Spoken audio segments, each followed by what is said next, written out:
নগর ভবনে বিরতিহীন কর্মসূচি চলবে, যেটি বলছেন ইঞ্জিনিয়ার ইশরাক হোসেন। অর্থাৎ আজ এখানে কিছুক্ষণ আগে তিনি এসেছেন এবং এখানে এই তার সমর্থনকারীদের সাথে কথা বলছেন এবং তিনি এখানে বক্তব্য রেখেছেন।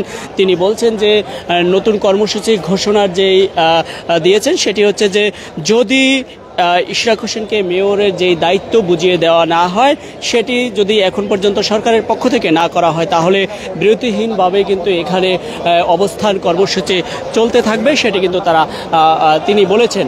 এবং এই মুহূর্তেও যদি আপনারা লক্ষ্য করেন তাহলে কিন্তু দেখতে পাচ্ছেন যে ছড়িয়ে ছিটিয়ে রয়েছে ইঞ্জিনিয়ার ইশরাক হোসেনের যেই সমর্থনকারীরা, তারা এখানে অবস্থান নিয়ে রয়েছে। ওয়ালটন আবারো মিলিয়নিয়ার অফারে ওয়ালটন ফ্রিজ কিনে আপনিও হয়ে যেতে পারেন মিলিয়নিয়ার। এবং ঘন্টার পরে ঘন্টা কিন্তু এখানে থেকেছেন এবং থাকবেন, সেটি কিন্তু তিনি বলেছেন। এই মুহূর্তে যদি আপনারা লক্ষ্য করেন তাহলে নগর ভবনের সামনে যে অবস্থান নিয়ে এই মুহূর্তে দেখতে পাচ্ছেন যে ছড়িয়ে ছিটিয়ে লোকজন রয়েছে, তারা অনেকেই কিন্তু কর্মবিরতি দিয়ে তারা এখানে বসেছেন। ইঞ্জিনিয়ার ইশরাক হোসেন এখানে এসেছেন এবং তিনি বক্তব্য রেখেছেন।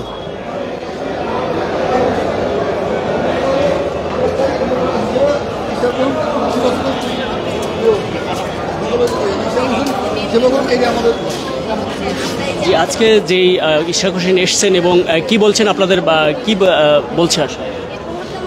বিসমিল্লাহির রহমানির রহিম। আসলে আপনারা তো সবাই জানেন, আমরাও ঢাকাবাসী সবাই এটাও জানি যে হাইকোর্টের রায় ইঞ্জিনিয়ার ইশরাক হোসেন কিন্তু সেই নির্বাচনের পরপরই একটা মামলা করেন, সেই মামলার রায় ঘোষণা করেন high court engineer Ishraque Hossain mayor হিসাবে, এবং পরবর্তীতে সেটা গ্যাজেট প্রকাশ হয়।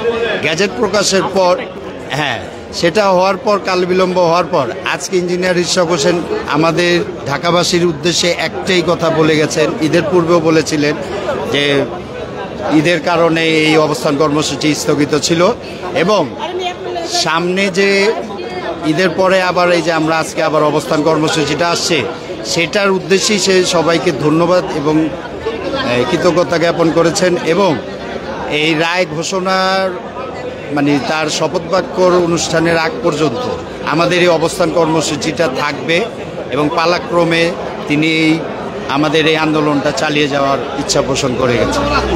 আমরা দেখছিলাম এই মুহূর্তে, আপনারা যদি লক্ষ্য করেন তাহলে দেখছেন যে সামনে কিন্তু নগর ভবনের সামনে যে অবস্থান নিয়ে কর্মসূচি পালন করছে, সেটি আপনারা দেখতে পাচ্ছেন যে বিরতিহীনভাবেই কিন্তু কর্মসূচি পালন করছে এবং ছড়িয়ে ছিটিয়ে এই নগর ভবনের আশপাশ এলাকায় কিন্তু আমরা দেখছি ঈদের পরে কিন্তু তারা চলে আসছে ইশরাক সমর্থনকারীরা। এবং এই মুহূর্তেও যদি বলা হয় যে ঈদের পরেই কিন্তু আজ নতুন করে কর্মসূচিতে তার সমর্থনকারীরা এসছে এবং ইশরাক হোসেন তাতে কিন্তু খুশি হয়েছেন এবং ধন্যবাদ জ্ঞাপন করেছেন তার এই নগরবাসীদের জন্য। এবং তিনি বলেছেন যে যদি এখন পর্যন্ত যেই সরকারের পক্ষ থেকে যদি কোনো শপথ বা মেয়রের দায়িত্ব বুঝিয়ে দেওয়া না হয়, তাহলে কিন্তু লাগাতার কর্মসূচি চলতে থাকবে, এভাবেই কিন্তু চলতে থাকবে। সেটি কিন্তু কর্মসূচি অব্যাহত রাখছে তারা।